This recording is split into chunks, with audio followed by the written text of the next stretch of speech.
Hello there, and welcome to the True Pop Culture 7 show. I'm your host, True Pop, here to laugh and think about pop culture stupidity. A bit of a short show today. We'll just be discussing some two movies that I'm very pleased to have seen. One in particular, Sound of Freedom, finally came out in the cinemas here in the UK. After what? Adam, do you know when it came out in America by any chance? Oh man. God, I have such a weird concept of time now. I can't remember. It's I feel like it's been a couple definitely, months, right? yeah, definitely. Like maybe before the summer even. I can't remember. Sometime No, then. I think it was definitely no. Fourth of July. That's right. It dropped on the 4th of Wow. July. That's what Okay. it was. Yep. Okay. So So, that's yeah, just a couple months. Yeah. okay. So it was a long way. I was expecting for it to drop on streaming, but no, it came out in the cinemas, and I thought, hey, why not see it? So and Equalizer 3, a movie I've been very much so looking forward to, as soon as the trailer dropped. Both movies I was very much so pleased with. But before we get into the movies, uh, Adam, would you like to introduce yourself and tell the people who you are and what Yes, you do? hello everybody. Yeah, I am Adam, also known as Soldier Spirit. For the longest time, I kept my name kind of secret for a little bit, and now I'm like, screw it. I don't care if people know my real name. I am the host of Vets Talking. Drop the G and you'll find me. We are a veteran channel, talking pop culture, politics, and everything in between from the perspective of the sick, twisted minds of military veterans. Me and True Pop here got to know each other through the Legion of Memers, which really skyrocketed and got me into this whole YouTube thing. So much pleased to have that start. And yeah. Now I'm just doing this on a regular basis. Every Saturday, I'm pimping out my liver and drinking tons of whiskey like I did last night, but having a good damn time. And I'm happy to be here talking about some movies. And Sound of Freedom. That's a good topic, man. I mean, that movie is it's heart Yeah. wrenching, but it's something everyone needs to see. Mm-hmm. All the I was just like, remembering all the controversy. All right, I'm just gonna put that all to one side and just watch the movie, see what I think of it. And yeah, I came out like, kind of surprised. Yeah, so just before we go on into any segments, I'd like to tell the audience watching, I will be at the Nerdrotic London meetup, so you can come Ooh, say hi there, essentially. awesome. Yeah, Oh, I wish I you could have the make it. sample. Nice. Yeah. Yeah, another one That, of my many upgrades. that's great, man. I need to invest. Jeez, making me look unprofessional here. Uh, like, yeah. So if you'll be there at the London meetup, you can come say hi. I'm a bit introverted, so I don't, talk to people, but I'll try to be nice and say hi as well. Yeah, can't wait to see Shad. Shadiversity is going to be there. I'm going to get him to sign Shadow of the Conqueror, the book that I have on my shelf, Oh, essentially. nice. That's cool. So can't God, wait yeah, for I that. wish I could make it, man. I mean, I went to the Vegas meetup and it was so awesome meeting all the amazing people out there from FNT and everything and geeks and gamers. But man, yeah, to be able to go and meet Az and Shad too, dude, I'm jealous, man. I'm really jealous. That's got to be so cool. Yeah, apparently Critical Drinker will be there too. I don't think Oh, as, yeah. but Critical Drinker will be there, so that would be cool. I was hoping Mauler might be there, but he won't. That's such a shame. I'm a big Mauler fan, Well, so why the hell can't he make it? He's a Brit. he's in all the way to Wales. It's sort of like a little separate island, essentially. I think. No, actually, I'm not getting So that wrong. what? No, That'd be like Ireland is. driving from Texas to Oklahoma. It's Yeah, nothing. yeah. Unfortunately, Wah, um, wah. yeah. Brilliant timing. Brilliant timing. And yeah, I'll be also be. Uh, I'm working on it, but there'll be YouTube memberships available for the channel soon. You'll be able to like spam essentially Spidey related emojis in the chat. Uh, Come I'm, spider.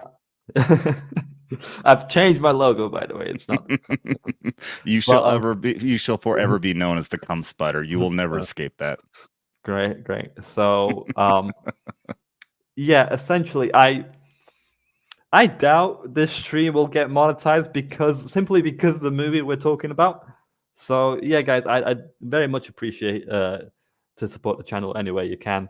I will be launching the YouTuber memberships soon for that fact, essentially. And yeah, I think that's all I have to show.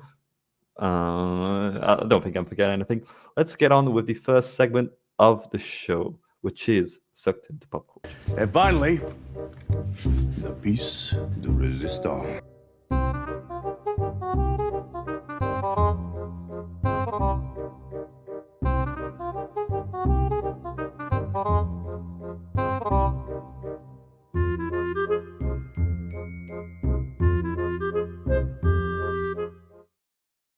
Getting sucked in.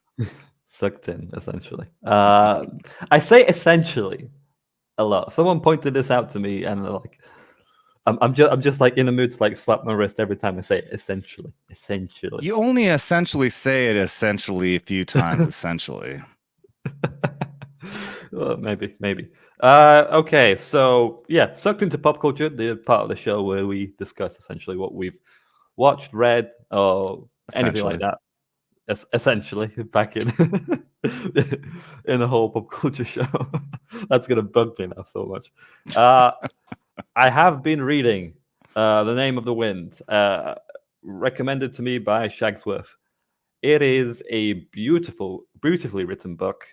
Haven't gotten really that far into it. I don't know if you guys can see a bookmark. That is a thick book. Yeah, I think I've read bigger, maybe. I used to be like, back in school reading Prodigy. I'd just read any fantasy, any book like that, and now I've just sunken into the world of podcasts.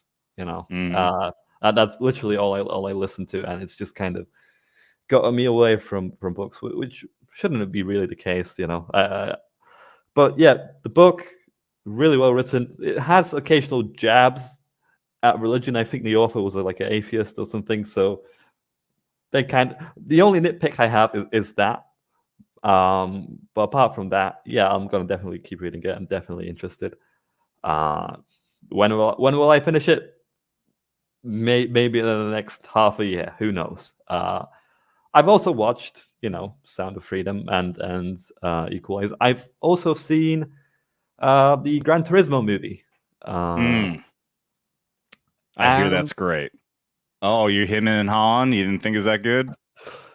I didn't think it was bad, but I just, it's like cornflakes. No, not terrible. No, not that good. Interesting. Either. It's. Okay. I thought the characters were kind of, a little generic, and I didn't really connect to the main character like at all. But I did like David Harbour's character, whose name I'm already forgetting, in the movie itself. The racing scenes themselves were beautifully shot, beautifully done, but I found the characters a little lacking, kind of stiff and generic, But yeah, it was Trinocular speak. It wasn't Ford versus Ferrari, but yeah. So if I had a choice of racing movies, I'd choose to watch Ford v Ferrari. I don't see myself watching it again, even though there are really good racing scenes in it. But another film I'm looking forward to is Ferrari with Adam Driver. Yeah, that's looking good. There's a trailer that drops for that. So, is that another true story about the Ferrari company? I think it's literally the guy who started it all, and his last name was Ferrari, Enzo Ferrari or something. I can't remember. Okay. And Adam Driver plays him, and he's like, gray, Sicilian hair, essentially very Italian and that kind of stuff. Looks really good. Michael Mann, essentially directing it. Well, that is interesting. Your perspective about Gran Turismo is interesting. I mean, if you listen to Culture Casino, he raised about that being like the best movie of the year. And I'd know nothing about it. I've seen a trailer or two. I wasn't even interested in watching because I didn't know it was based on a real story. So that definitely has my interest piqued. But yeah. Oh yeah, talking about that. but the fact that it's based on a true story, like the kid who started off of driving simulators and then got into Le Mans and somehow won that. To me, that was I was like BS. Like Le Mans is a very difficult track. 24 hours in there as well, and he got third. Like it did get me interested as to the legitimacy of this true story. Did they take huge leaps? But I guess they're sticking to that. They're essentially that he. I said again, essentially. Yeah, I'm like when I was watching, I was like, press X to doubt. Like, no way he won Le Mans. Maybe he did. I should probably look into that more. But yeah, it's based on a true story. Interesting, Cool. true story. So, what have you seen? I saw Strays just last week. If you haven't seen it, that movie is so good. It blows my mind that so few people have even heard about it. We did a trailer reaction to it when the Red Band trailer first dropped. We did that on my channel, and everyone loved the trailer. And yeah, I haven't tried to go to a movie in its first week in a long time because I hate crowds. But yeah, I went in to see that. That movie was so fantastic. It is hilarious. For anyone who doesn't know, it is it's live action. Obviously, it's animated though with these animals. It's all about these dog strays, and you have Will Ferrell playing the main one. You got Jamie Foxx playing another one, and it is just dirty, raunchy as shit. And it's hilarious. These dogs are getting drunk, tripping on shrooms, humping everything, and it is so great. It actually has a good plot, and it has an incredibly satisfying ending. I won't say what it is, but it's something like you want to applaud, you want to clap your hands at the end of that movie. It's good, man, and you actually connect with the animals. Like, there are emotional scenes in the movie where you feel things for these animals. It's good. It's a good movie. Yeah. And just Pena comments like, Chris Gore says Strain was lame, but he admitted he was a cat person. That's interesting. Well, I'm not gonna say anything bad about Chris Gore. I love that guy, but I firmly disagree. Literally, I've heard like dog owners just absolutely love that film. Essentially, so yeah, it's interesting that Chris being a cat person doesn't like it. But yeah. Yeah, it does that thing like it connects with all the the comedic aspects that about dogs, and it turns it into a dirty, raunchy comedy. Like their hatred of the mailman is hilarious. Instead of just barking to say "fuck you" and "you're dirty, you face, you smile," just like ranting at the mailman and everything. It's good. It's good. Okay, I love it. Nice. Will Ferrell, I'd say he's more of a talented voice actor than an actual actor. He's done some great. He was absolutely great in like something like Megamind, for instance. Like, and I think he should definitely pursue that more. Jamie Foxx, I don't think I've heard much of his voice acting and stuff, but yeah, definitely interesting choices to voice the dogs. That's all I know about it. Essentially, the voices for the dogs. I haven't seen the film, so highly recommend it. I think it's the best comedy of the year, easy. And also what's weird is we're in this time period where our measuring stick now is based on how woke things are and how politically charged it can be.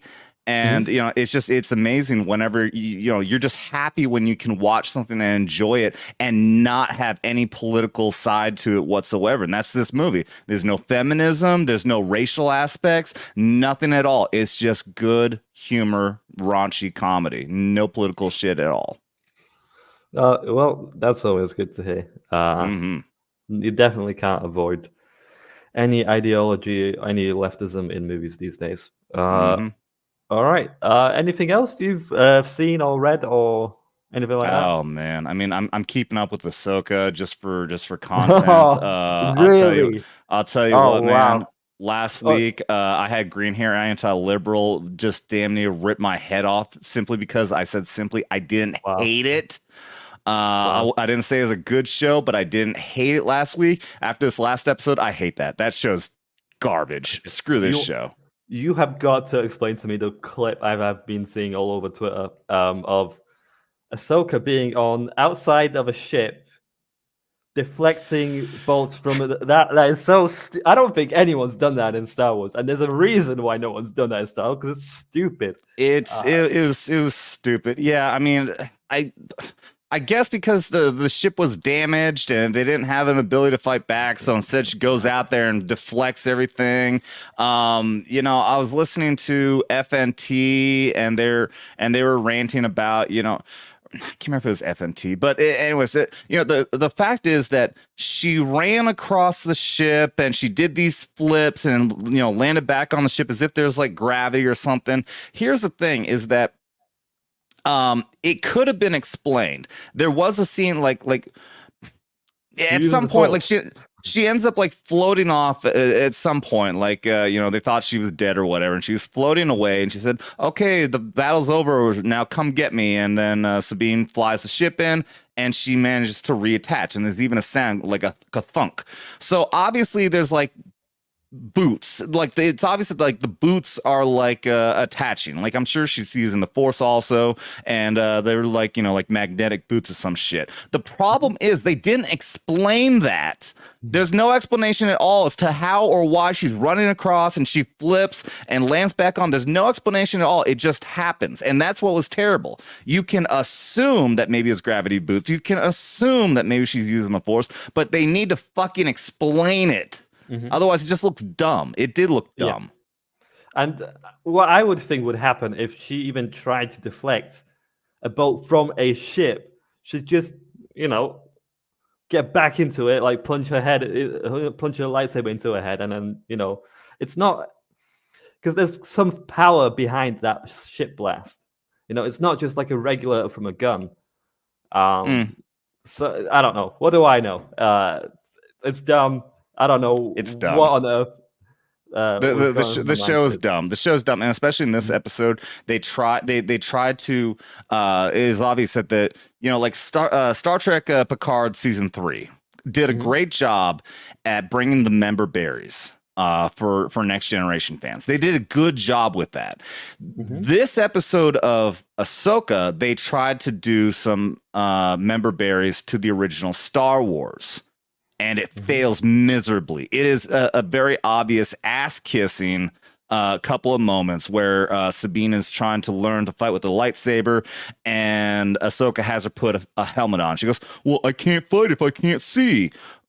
Way too on the fucking nose, dude. You are not Luke Skywalker. Screw that. And then there's a scene where she's they're in a battle and she's shooting. She is a war veteran Mandalorian. She blows up one ship and she goes, "Woohoo, I got him!" A callback to Star Wars when they're fighting the TIE fighters. It is dumb. It was so dumb. It is obvious pandering, trying to kiss our butts because they have been pissing on Star Wars fans for so long, and is just very poorly done. Yeah. To me, it's weird that Sabine's even training to become a Jedi. She's a Mandalorian. That's like, I don't know, seeing good. Has no Force sensitivity. But guess what? There's even a scene where Ahsoka is teaching her to try to move a cup using the Force. She does not have the Force. She is not a Force wielder. She even says in that scene, she goes, "The Force is in all of us." No, it isn't. No. Well, the thing is, like, I can't train Baby Yoda, it'd be too much. Blah, blah, blah. Oh, yeah, sure, I'll train you, Sabine. Go, Power Girls. And it's just like, what? Why? Yeah. Why didn't you train Yoda? Why? You have no excuse now. Like, literally, it's just a BS. Like, this just tells you how they plan things out, essentially. I said it again. We're going to need a counter here. We're going to need a counter. You have to take a shot every time you say essentially. No. Then my stomach would and liver would cancel out. Yeah. Call it quits. But yeah, the thing is, I don't know where this sudden idea was to train Sabine. She's a Mandalorian. She's cool as she is. She has a cool helmet. She can use flamethrowers. She's specifically trained to fight Jedi, essentially, because you can't block a flamethrower. That's more so like an anti-Jedi weapon. Right. I I don't know. I have no idea. There's every Star Wars Jedi related thing. You have to have a apprentice training, uh, etc. Master etc. training and apprentice. Yeah, Yeah. it's never just Ahsoka just I don't know, doing Jedi stuff. That just seems a little forced, and the fact that people are speculating as well who the Inquisitor is, Marok. Oh, Uh, the masked person. Yeah. Yeah. yeah. Apparently it might be Starkiller, Sam Witwer's character. So I Some guess people have been this saying that it's Ezra, but that can't be. The entire episode is them trying to find Grandmaster Thrawn. and But that would mean that I mean, Ezra's out there with Thrawn. I mean, so it can't be Ezra. I don't know why everyone's speculating that it's Ezra. I mean I could see it, but I Yeah, think but it's if definitely Starkiller. That's what I think. yeah, but I mean, it can't be Ezra because they haven't even found Thrawn. If they found Ezra, then they would have found Thrawn. Yeah. You know? Yeah. I mean, I'm pretty sure I heard some theory. Oh, it's an evil clone of Ezra. And it's just like, oh, okay, yeah, clone. Where would they get the DNA from? That theory makes no sense. It makes no sense. Palpatine was a clone. But you know what? The show is so damn dumb. They might do it. So yeah. You never underestimate the stupidity. Grand Admiral. Yeah. Sorry. Yeah, I get that wrong. Grand Admiral Thrawn. Correct. Okay. But get his pronouns right, Adam. That's right. I misgendered the Admiral. Yeah. Yeah, Ahsoka. Dumb. Sucks. That's essential. I liked it last week because I was a big fan of Rebels. I liked that show. And so I enjoyed this because it's like a continuation of that. But also, I do acknowledge it's terrible because if you didn't watch Rebels, then you have no clue what the hell is going on. There's no explanation as to who these people are, who Ezra is, who Thrawn even is. If you're a normie, you're not going to have any clue what the hell is going on. Yeah, I loved the Clone Wars as well. Yeah. Watched like every episode. And I don't feel like watching this, even though, I do like Ahsoka.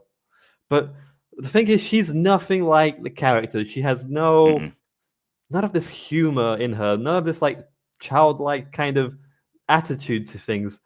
Yeah. She's just like this, stoic rock kind of like walking slowly, like deadpan face. They all are. Saying the thing. They all are. You have Ahsoka, Sabine, and Hera. All these ladies too, they're good actresses, but the characters are nothing like they were in the show. Nothing. They're just boring, bland bitches. Yeah. That's it. Maybe like the direction was like, okay, with the character's grown up. Okay, so you have to be more stoic, and they kind of went overboard with it. That's my personal theory, but way too much in the other direction to the point where the character is not even recognizable. I don't know. Wake me up when I don't know, Grand Admiral Thrawn or Starkiller show up, then I'll shit on it. Right. Then I'll bother talking about it more. Because right now, 3 episodes, Nothing's happening. Nothing's happening. Nothing's happening. Typical on brand Disney, nothing's happening. You have a non-force wielder learn to be a Jedi. Makes no sense. Just keep her as a Mandalorian. I just see it so tacky to force someone to be a Jedi because you don't have Ezra in there. You can't have the apprenticeship dynamic anymore. So yeah. And what? So what is Ezra? Who's Ezra going to learn from now? Like, is Ahsoka still Ezra's master? Psych! I'm training Sabine now. You don't matter. I mean, I'm sure Ezra's going to feel fine about that. I would figure, by the end of Rebels that maybe he would be established as being fully trained. It took Luke to take down Vader to become a Jedi, and I would think that maybe what Ezra did towards the end, he may be fully trained now. So yeah, I don't think he has to have a master. That'd be my assumption. Yeah. And definitely with Marok being Starkiller, Vader's apprentice, I think. Watch it turn out to be a woman. I guarantee it's going to be a woman. I think they're gonna go from the jangling keys fan service, because it's poetry, it rhymes. Oh, it's Vader's apprentice, Oh, I'm and telling you though, I'll bet they think it's fan service by making it Star Killer, but I'll bet it's a chick. yeah, that would I'll not put surprise money on it right now. me. Wait, has anyone theorized that it might be what's her name? Luke Skywalker's wife, Oh, yeah, the redhead. Mara Jade. Mara Jane. Yeah, Jade. Yeah. Yeah, I haven't heard that, but yep. Again, wouldn't be surprised. That could be a potential theory right there because she did serve Palpatine. She was kind of like a secret agent of his. So they could also jangle those keys. Who knows? Who Yep. cares at Disney at this point? It's just a dead man walking, essentially. That's what. Yeah. I said essentially again, which is Take a shot. that maybe 5 times there. All right. Every time he says essentially, someone has to drop a super chat. That's the game now. Watch me say it 500 times now. All right. Let's get to the part of the show that is the main meal. Let's do it.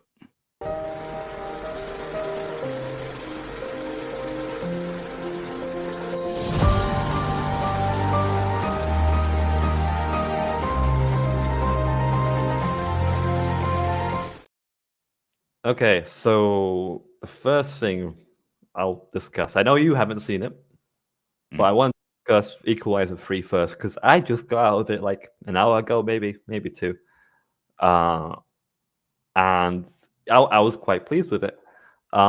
It was everything I expected it to be, but little bits of some filler.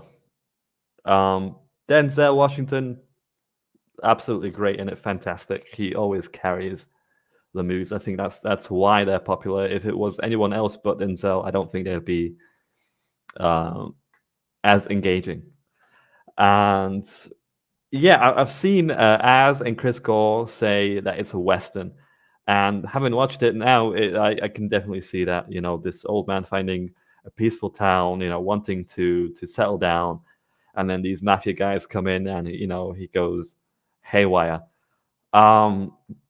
My only point of criticism would be this movie feels a lot more relaxed than the other two in terms of action. Because in the other two movies, Robert McCall does a lot of things. He helps out a lot of people. He helps out this prostitute, this guy who's trying to work at a DIY store.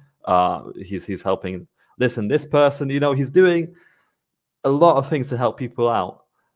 And in here, he's just kind of stewing in this town, relaxing, and it's all good and all, but it just feels a little, fillery. Like he's not into action essentially. Let's start again. Super chat. Come on. And it feels a lot more like there's more filler in here, unfortunately. And because of that, I think the first movie is still the best movie out of the trilogy. The second one, kind of forgettable, and I think the third one is the second best, purely because it does something that I have not seen in vigilante-esque movies that I've seen before. You may have seen John Wick, right? Oh yeah. I've seen all. Well, I haven't seen the new one yet. Yeah. So he always leaves like a massacre of bodies everywhere in like nightclubs and yes, it's fantastic. So this movie starts off with this mafia guy walking into a house and just exploring all the chaos, all the bodies on the ground, all the bodies all over the place in the kitchen. One with his a knife in the head, one with a missing limbs, one with bullet holes all over him. Just the aftermath of an action scene. And you have this whole tracking shot of just looking down everywhere, like all this chaos, and you struggle to believe that one person did this. And I think that was my favorite thing about this movie, just letting the the action scene itself steal a little, showing this machine that is Denzel of this angel of death. Yeah, and this movie does this essentially twice: one towards the beginning and one towards the end. Um, with the end one, them actually showing how Denzel does it, how he kills these people. We get like flashes of the first scene of what he actually did, and yeah, that's definitely. I did like his connection to the townspeople as well, but there was some fillery bits where he was talking to like a FBI or CIA agent. So it kind of dragged its feet. But I definitely enjoyed it. I saw the trailer, loved it, saw the film. It gave me what I expected, and I was satisfied with that. Unlike Ryan Johnson, where let me subvert your expectations. Sometimes it's good to stick to what people expect of a movie. Sure. And if you tell that well, people will definitely love it. You don't always have to reinvent the wheel, and I don't think Equalizer 3 reinvents the wheel in any way, apart from the action scene that I just spoke of. But I think what it does with Robert McCall is great, and I enjoyed it for that. I would definitely recommend it. But I'm sorry to say the first one is still the best, unfortunately. I still have to see that. Yeah, I haven't seen any of the Equalizer movies. But yeah, it sounds good. I'm definitely gonna check it. Do you know what streaming service the other two might be on? It's got to be on something. I feel like I've seen it advertised on one of them. I don't know why it might be in the US. Let me go check that quickly. I don't want. I can look it up later. But yeah, I'll I definitely definitely, yeah, I highly recommend it. It's enjoyable entertainment, free from any ideological political bullshit. Yeah, just Nice. pure escapism, and you kind of going into Sound of Freedom now. You kind of wish there was a Denzel in that Washington that could kill every son of bitch in there in Sound of Freedom. That's kind of Yeah. fantasy, isn't it? Of having this vigilante kill all these monsters essentially. I mean, but still, the at the Sound of at the Freedom end, is more realistic. Yeah. Sound of Freedom. I mean, the fact that he managed to take down that scorpion dude at the end. Yeah. Yeah, it would have been great if he could have killed everybody. But Yeah. awesome knowing that was a true story that really happened. All right. Let's the meat and bones of the thumbnail. Sound of Freedom. Yes. First, let's get into, I guess, what were your expectations walking into the film, essentially? My expectation for one was I didn't even want to watch the movie. I explained something on my channel, a little background for me. I did executive protection training, and one of the trainers that we had was a part of not the group that this individual is a part of, but another one called the Child Rescue Initiative, and they did a promotional thing. Not promotional, but they showed us one of the videos, one of their fundraising videos, and it was heart wrenching because these people actually volunteer to go over to these countries and save children from these awful situations. And hearing their stories and everything that they go through, I mean, there are people in the class that had to leave when they're showing this video because it's terrible.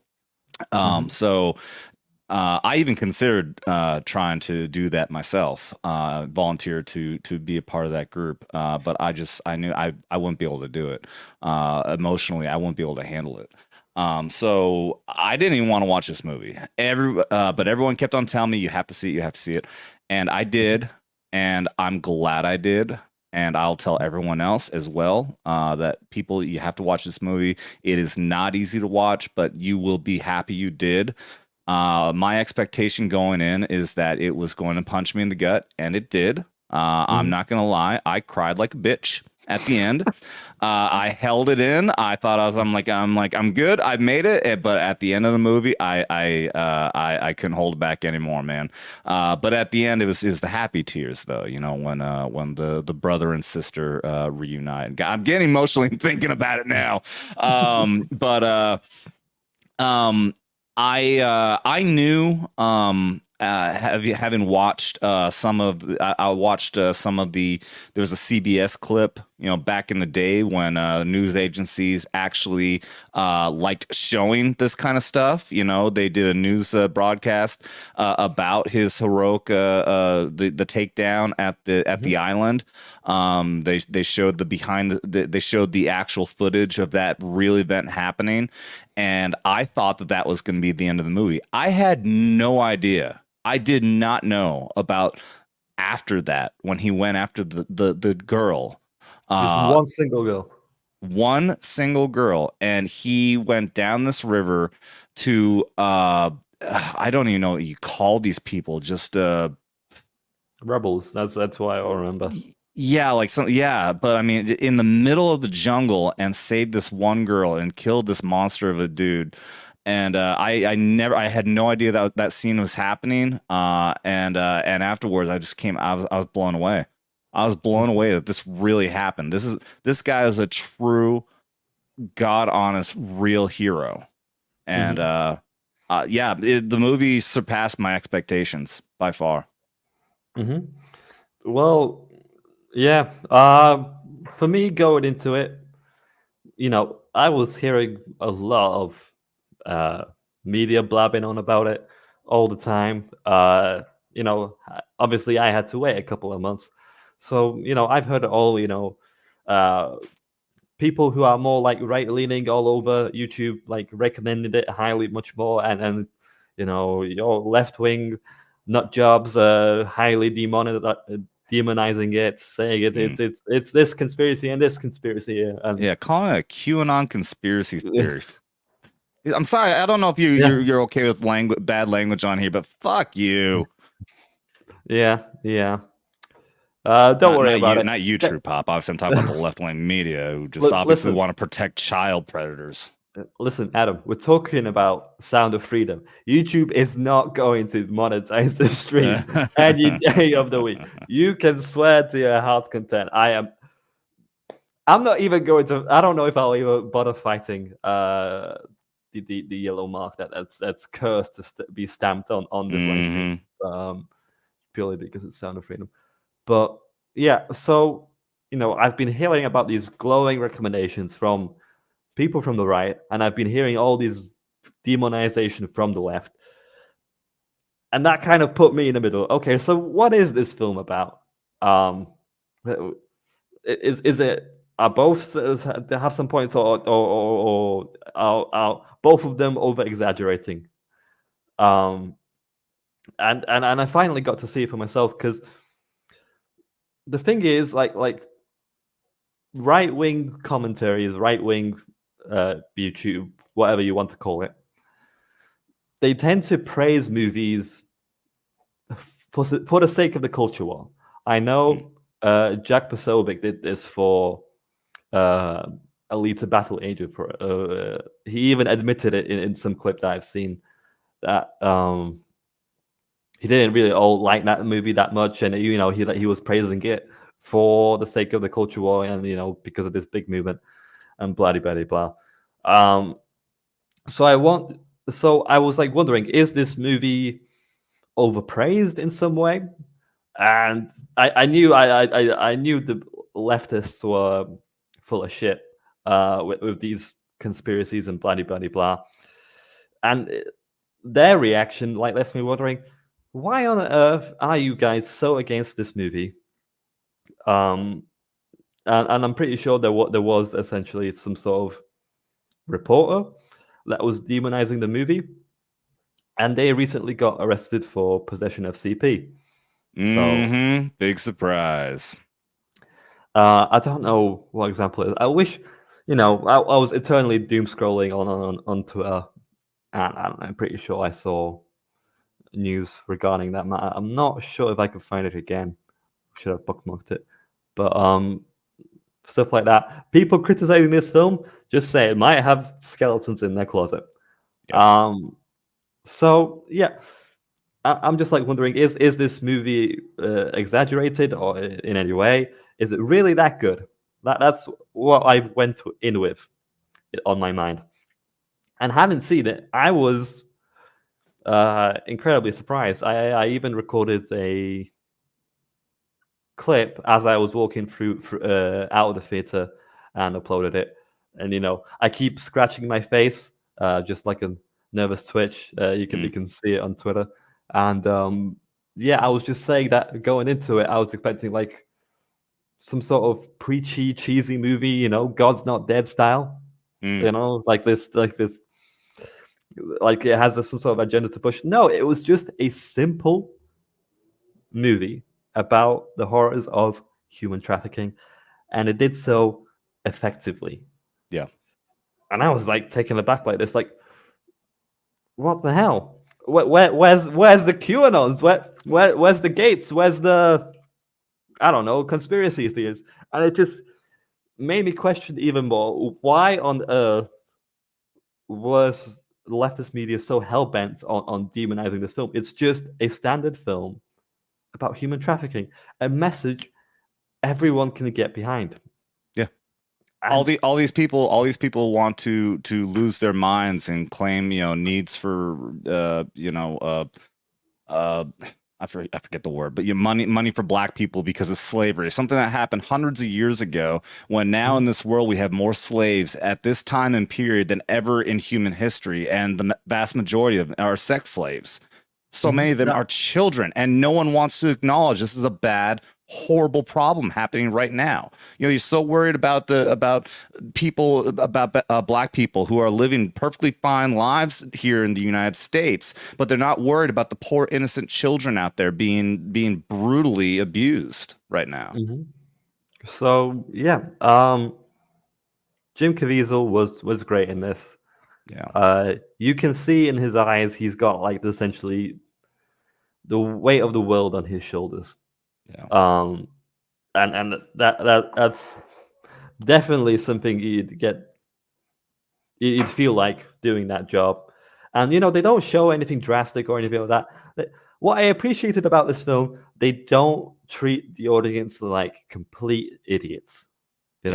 Like, okay, the people watching have a brain behind their eyes, which is going to suggest what he's watching, right? We're just going to suggest what happens in this bedroom scene as he closes the curtains. We're just going to suggest what this. You don't have to show it outright. It's not some R-rated kind of horror, that kind of thing. It's and I very much so appreciated that. That's good movie making, essentially. Show, don't tell. And I very much so appreciated that side of fact. Again, the acting was great, especially by the child actors. Yeah. Yeah, that was just stunning. Yeah, it is amazing. To think about the stuff that these kids are portraying.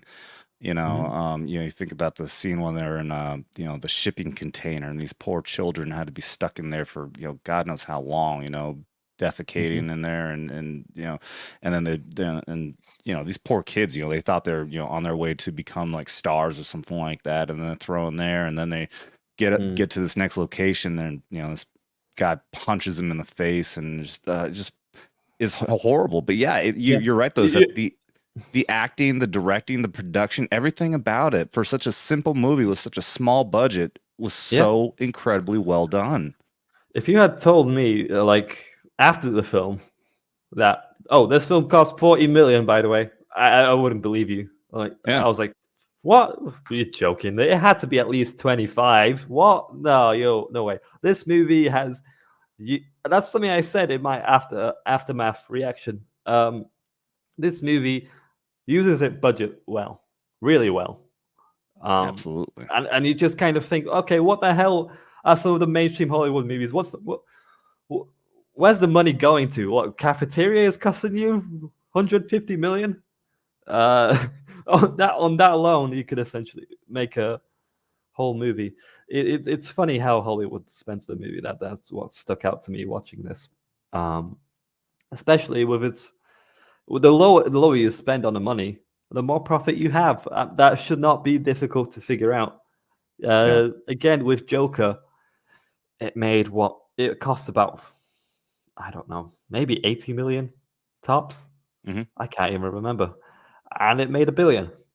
So the profit Pretty is amazing. just outstanding, and Hollywood needs to learn that to not spend that much on it. What matters is at the end of the day, quality, not CGI fest. If you get the writing down right, you'll definitely hook people in. Yeah, and now, now you're right. I mean, now Hollywood is on this idea that they have to spend bucket loads of money and make these 3-hour marathon freaking movies that people are just sick and tired of having to sit through. And yeah, it's shit quality. And what's great now too is that Angel Studios that made The Sound of Freedom now has all this profit, and they're going to reinvest it into more projects, and they're not shut down like Hollywood is. Angel Mhm. Studios is still going to keep on producing content, and they got Yeah. great stuff coming out. There's like a sci-fi movie they got coming out. I saw the preview for can't remember the name of it, but it's like a multiverse type movie that looks really good. Mhm. And they're probably gonna, really nail it. I think it looks like it's gonna be a good movie, and I can't wait to see that. And they're gonna keep making more projects while Hollywood is just dying and burning to the ground right now, and it's fantastic. This movie, by the way, Sound of Freedom, has a fascinating history. It was initially made by Fox. Mm. It was going to be distributed by them, and then, like you do, Disney buys Fox. Uh, and since then, Disney bought it. It was in permanent limbo, and Disney did not want to put it out for some I reason. wonder why. Kids Entertainment Movie does not want to put out a movie about the persecution of kids. Interesting. Uh, and for the longest of time, it's been in limbo, and then it was essentially dropped. I said essentially again. I'm gonna kick myself in it. It's annoying me now. I'm The telling more you, I man. notice it. We need to see those Um, super chats come rolling in every time he does it. just essentially in a super chat. When you get the memberships and you can do emojis, you should have an essentially emoji. That's a brilliant idea. I could also add a Justin Bieber in there. The Legion of Memers have been comparing me to Justin Bieber all the time. So I can see that. Fringe, and in the younger days, it's kind of my fault because I kind of told them, but it is Yep, what it is. making The, people me- the, aware. me- yeah, the memes have been funny though, so there's that. But wanted to say, yeah. So, Sound of Freedom was in permanent limbo, and Disney rejected it. By some miracle chance, Angel Studios picked it up, and they crowdfunded it, and it still made money. It just goes to show, even if the movie's been in trouble for so long, by miracle that they still managed to make this into a hit, because it resonated with people. And again, it promotes a good message. Yeah. Spreading awareness of human trafficking. I don't know how on earth you can be against that. Yeah. It still baffles me to this day. Waiting at the end, there's the countdown timer to when you Yeah, get to Jim Caviezel's message. I unfortunately didn't stay for that. It Oh was very yeah, late. you should Okay. have. It's Okay. worth the stay. Yeah, Do- it's do worth it- the stay because his message is Mhm. that was another one that even him that made me tear up again. His message at the end. Okay, what did I miss out on? What did It's just a very emotional and from the heart message by Jim Caviezel, talking about why they made the movie and to raise awareness that it's not a promotional for people for the movie, but a promotional awareness for the atrocities that's happening to children. And yeah, it's just again, it was after that in my theater, the theater was completely full, not a single person left. And that was when the entire theater applauded. And this was after 2 weeks of the movie being in. I've been at premieres. Like I was at Rogue One. That's the only movie I've ever seen on day one. And, you know, premieres, you always get, like, if it's a good movie, there'll be applause. I can't imagine any movie after it being out for 2 weeks, the theater is completely full and the entire audience erupts in applause. But that happened at the end of this just because Jim Caviezel's speech at the end. Yeah.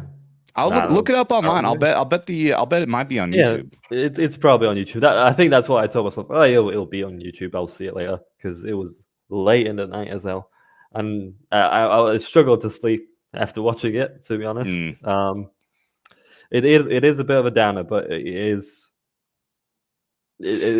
got a heart to it. It's a downer of a movie because of the content, but it's a great movie because it turns out good in the end. You know, the children are reunited and back with their father, and it's a happy ending for a movie that is still, you know, has a terrible, awful.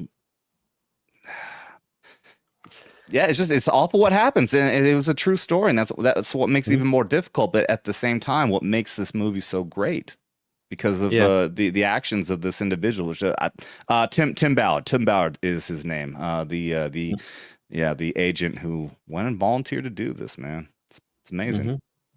And it makes you more interested into his story. Okay, what does this guy do?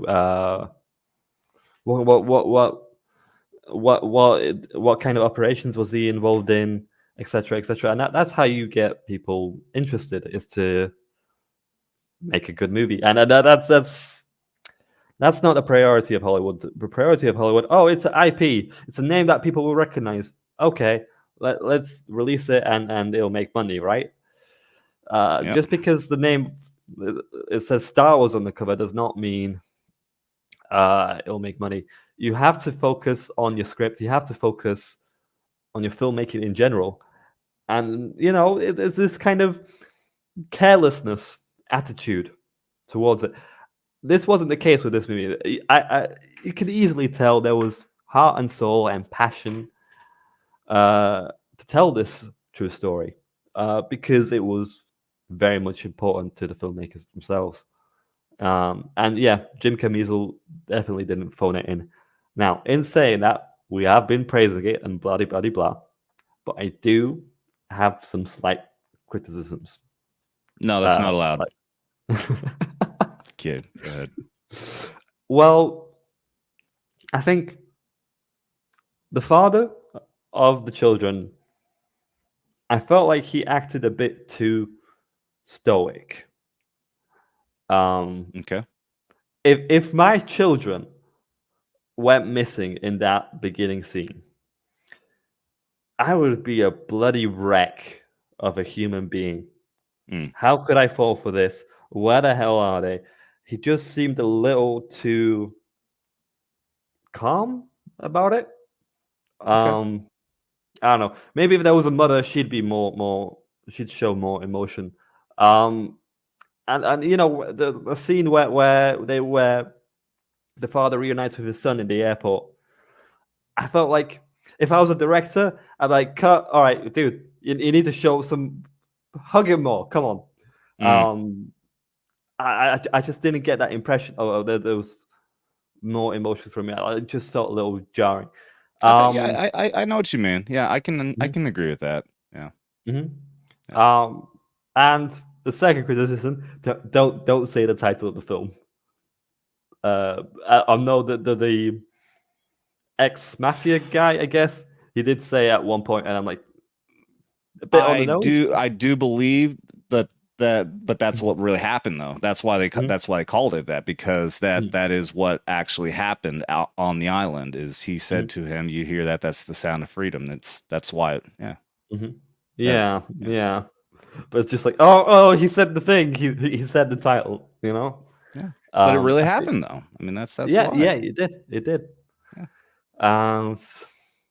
The fact that they've pulled it off is amazing. Like, what was it? 54 kids something like that. I think Yeah, so. that sounds right. Yeah. And then more after that, he continued to go on and kept doing more operations. I don't know how many total now. I think it's in the hundreds. Mm. It's for the final sequence was again because it's based on a true story, so it's difficult for me to criticize because okay, that is just plot armor right there. How on earth did he escape that place, the rebel base, with this girl, Yeah. with bullets flying around them? Um, I think I listened to a bit of the Temple podcast with Tim Bard. I don't know if you listened to it. I'm aware that it happened. I didn't see it though. Mhm. Yeah, I think I listened. I haven't listened to all of it yet. After seeing this movie, I definitely will take a listen. And yeah, they have Tim Ballard on the show, Mm. and he goes into okay, what did we dramatize for the film, and what did we do? And there was a scene in the film where one of the human trafficking guys is took a boy for himself on the Mm. island. Yep. And Tim Ballard was kind of panicking in there. No, this kid's mine. And you know, what do you do that in that situation? Do you blow your cover to protect that one kid and ruin the whole operation, or do you just let it happen? I think Tim Ballard on the live stream, he explains that usually that doesn't happen at all in their operations. That they take steps to ensure beforehand nothing like that happens, that you're not in a tricky spot like that. Mm. And he mentioned some strategies to avoid um, uh, situations like that. You know, keeping all the kids separate from the human traffickers. You know, getting them busy with drinks and then stuff like that, etc., etc. So, some scenes, I'm guessing you have to take a bit with a grain of salt. Especially the scene towards the end where the rivals were shooting the van, Hmm. you know, and is what I imagine really happened was he did it silently, no one noticed until the morning. Yeah. That would be my assumption because if they were shooting, that car would be dead. They'd be dead. That's the I kind of. agree. I I get kind of it. You thought. know, drama. You know, you kind of need that to Yeah. kind of propel. I agree. I kind of figured the same thing that you're absolutely right. That likely what really happened is he managed to sneak out of there. The idea that that they were caught and he actually managed to escape like that is very unrealistic. I could not imagine that actually happening. Mm-hmm. But One, I mean, yeah, they have to hype it up. I mean, that was this is the big finale. You know, they have to do that. You know, yeah, yeah. yeah, but still, I mean, Uh, all around the entire operation is still amazing that he did that. But I one kid. totally understand the need to hype it up for a finale. Mm. I'm pretty sure Tim Ballard said himself like, oh, okay, my undercover missions are essentially kaput. But he did say that spreading awareness about this is definitely the right way to go. And the movie did mention some stupid laws, bureaucracies, and whatnot, preventing them from even doing these operations. It makes you think, why on earth people can't get involved? And you know, I'm pretty sure he went private. Yeah, Uh, that's the entire thing. Yeah, it's they do. Yeah, it's a volunteer operation, something like Operation Underground Railroad. I think it's something like that. mhm, But yeah, it is crazy. You know, like yeah, there's the reason that because he worked for Homeland Security and their operations are stateside. He's like they're not really. I think there's you're right. There's like a bureaucracy and reasons why you can't do it because you are doing operations in a foreign country. So I could see that there's some sort of a conflict there, but it's ridiculous though. You know, because the these children are being preyed on and profited by discussing people here in the United States and elsewhere. So it is something that we need to go and actively go to these other countries to stop this from happening. Yeah. Mm. Yeah, I can't wait for this movie to come out into streaming. Definitely could want to watch it again with the family. Well, It it'll made me likely, invested. you know that Angel Studios has an app. They have all their stuff on the Angel Probably not app. in the UK. I'm guessing. Well, look it up. I Yeah, know I'll it's definitely look something I into it. want to check out because I'm not a super religious guy, but I know that they have a series on there Yeah. about the life of Jesus, and I'm actually intrigued to see that too. Yeah. Yeah. I come from a very religious family, so yeah, I definitely knew about that. The, the fact that it was like distributed by Angel Studios, that's what had me slightly worried. Like, okay, is this going to be slightly preachy? Mm. But essentially, but walking into the film, having watched it, no, it definitely Yes, not at wasn't all. preachy. It was passionate, it was sincere, and it was well put together, and it didn't treat its audience like a bunch of idiots. Yeah. Um, and I wish a lot more movies did that these days. Um, did I mention my? I think I wanted to mention something else, but I completely forgot. What were you? Oh, more of the controversies. People were, I'm pretty sure, trying to discourage people from seeing it just because of the Jim Caviezel's words and speeches and whatnot. That's another thing that I've heard in regards to this movie, and it's just like, okay, so what if the actor said some weird stuff? Mm. The movie is still here.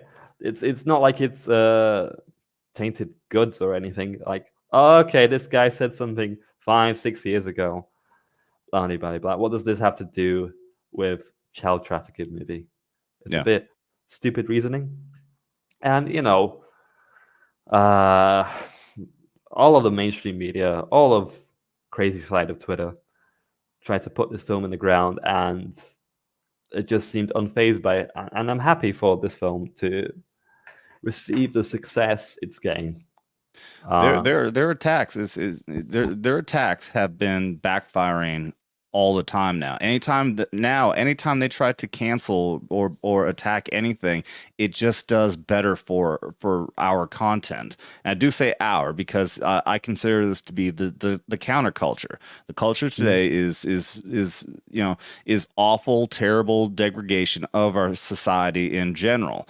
It's nothing but pornography and alcoholism and drugs and everything else that just degrades our society. Now our counterculture is to raise awareness of how bad this type of stuff is and to fight against it. And now we're at that point where their cancel culture has worked for a while, but now it's completely backfiring. Everyone now has their eyes open, and the more they scream and preach about how bad something is, the more we double down. That's the reason why the old lady next to me, when I saw the movie, she said it was the third time she's seen it.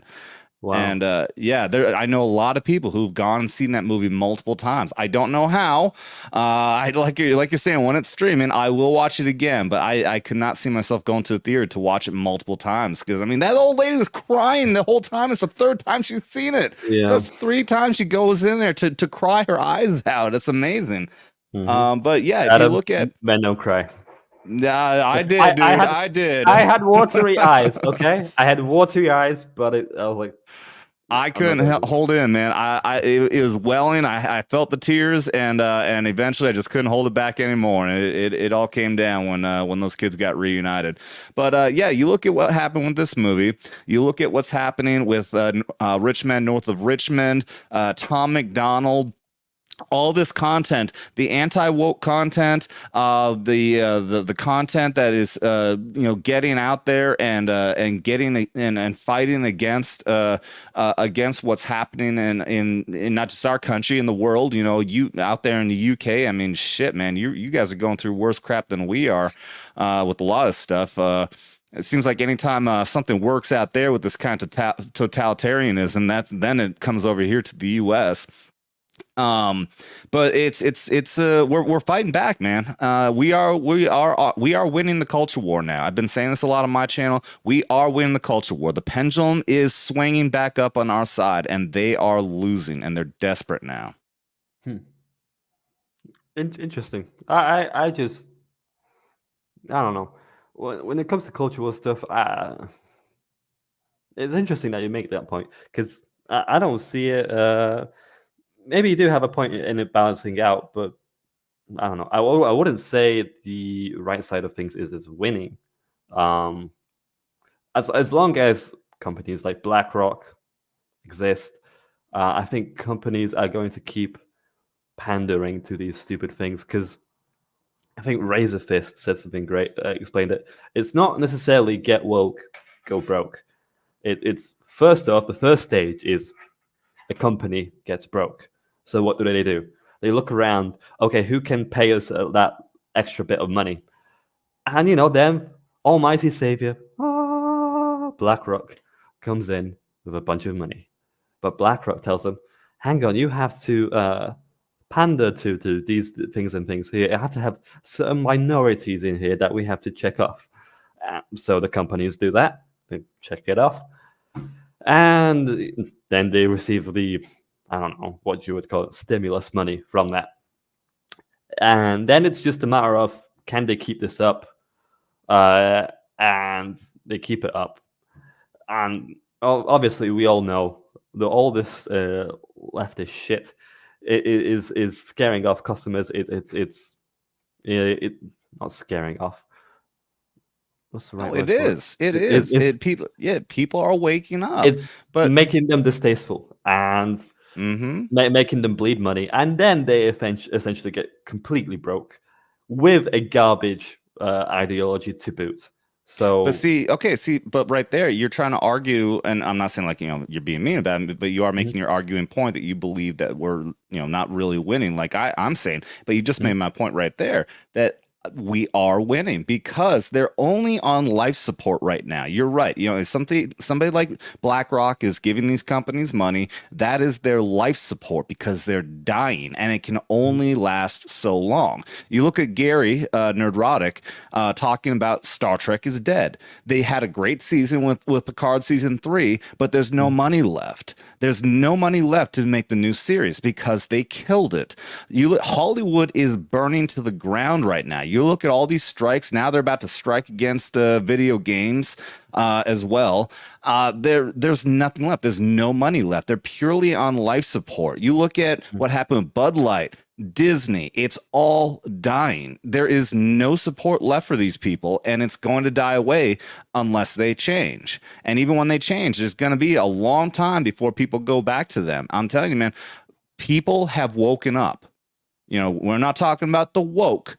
We are awake, and more people are waking up every single day. You look at the walk away movement from the liberal political side of things. So many people are waking up and saying, "You freaking leftists out here."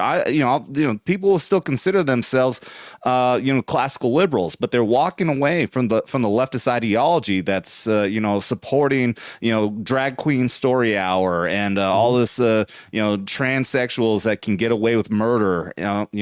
They're walking away in droves right now. So I'm telling you, man, I know that the corporations, you can see the corporations still have power, but down here where we are the base that keeps them afloat, their base is going away. It is washing away fast. The whole mentality of this wokeness, I think it was the primary reason behind it, is people pretending to be morally superior than you. Right. Which is completely not the case. You keep pointing out to all these things like, for you, it's just a checkpoint. You don't really care about these things. You're just doing it for the sake of these checks. And this whole mentality of this being, we're doing something great, we're doing something blah, blah, blah, blah. People can see through it. People can sense when something is not authentic or not. And I think because they're repeating this pattern of this leftist ideology so much, people can instantly they know it's a talking point. They know, like, the normies of the world, the normal people, they know that they have to say some of the, typical leftist talking points, but they they can also feel it being inauthentic, and that's what I think is driving people away. And yeah, like Robert Bryan Monette said, authenticity is the key, and what leads to success. And that's, I think, the primary reason why Sound of Freedom was so successful, because it's authentic. It's passionate. There was a lot of effort put behind that film, and you can see it in the good writing, and the good filmmaking, and the good direction. And other movies just don't bother, because they just see that sweet IP, and they think, oh, this will make money because people recognize it. And you have to have this thing called the soul, something that Hollywood used to have. When they were all coked up and drugged up, they used to make a little more sense. The intention was, okay, we'll make a action movie with Arnold and whatnot. They didn't really have a good idea of what it was going to be, but they did it anyway. And now it's just, okay, let the IP do the walking, and you can't rely on that. You can't keep relying on that. You can't keep relying on minority checkpoint money, tick box money, and that's what we're eventually seeing. So I hope you're right that the pendulum. I don't feel it swinging too much, but you could be right. As long as the money, I'm right. Deal with it. Yeah, as long as the money stops coming in, and these franchises are not like Walking Dead zombies, then it might come to an end. I think I see this going on, this whole culture war in pop culture media going on for another like 5 years, maybe. I'm not saying it's going to end tomorrow, but I'm saying that, like I said, the pendulum is swinging. I'm not saying that we won. I'm saying we are winning. We're in the process of winning. And like I said, man, you just look at the stock market alone. Look at what's happening with Disney. They are plunging down right now, and they have been for a while. It's the same thing with Bud Light, Anheuser-Busch. It's all dying away, man. I'm telling you, we're winning. It's happening. It is happening. Okay, that will cover our movie reviews. That's pretty much what I wanted to talk to today. Fortunately, a bit of a shorter show today. I just thought we'd talk about these two great movies. Adam, would you like to tell the people where they can find you? I have left Adam's Twitter and YouTube channel in the description below. Go give the guy a sub and a follow. If you're into military stuff, I'm sure you did like his content. Adam. Also just the raunchy content. Like I said, I was apologizing for cussing. I'm a 9-year Army vet, man. It's in my the F-bomb is something that gets used in damn near every fucking sentence I talk. But yeah, I mean our shows, we do live streams every Thursday and Saturday. Thursday is our Knife Hand show where we just get good and pissed off at everything's happening in the world, and Skinamax Saturday. Yesterday where this thing was full last night. This thing was full. I do shots for every $20 super chat, and holy shit, I got drunk last night. But yeah, it's just a bunch of vets that love talking shit and bashing each other's balls and talking like the stuff we're talking about today. But yeah, man, I'm happy as hell to be here. This is fun. A good conversation. I appreciate it. Yeah, thank you so much for coming on. Brave of you to talk about Sound of Freedom, I guess. Brave for me as well, because I might get yeeted now. For all I know, what YouTube doesn't like and likes. Really enjoyed the stream. Thank you again. Oh, you're welcome. Thank you, China. All right. With that, thank you, everyone, for listening in and listen to me blabber on about stuff. As always...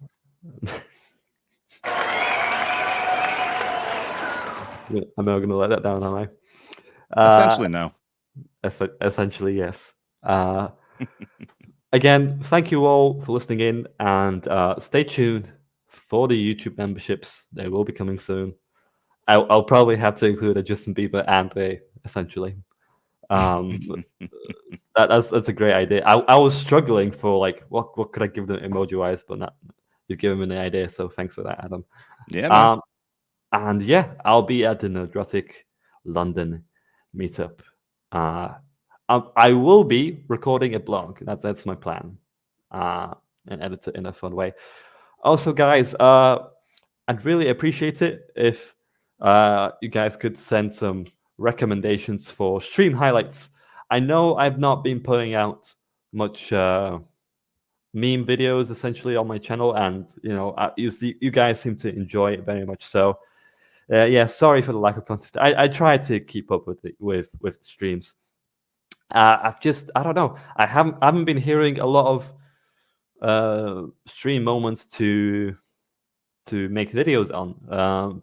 Partly because I've been busy with life in general, and not been listening to much stuff. So next video, I don't know when, I don't know what it will be, but yeah, I'd appreciate if you guys have any recommendations. I'll definitely stay tuned for it, and yeah, I think that's all I wanted to cover. Again, I'll see you guys in the next stream. Bye. Later.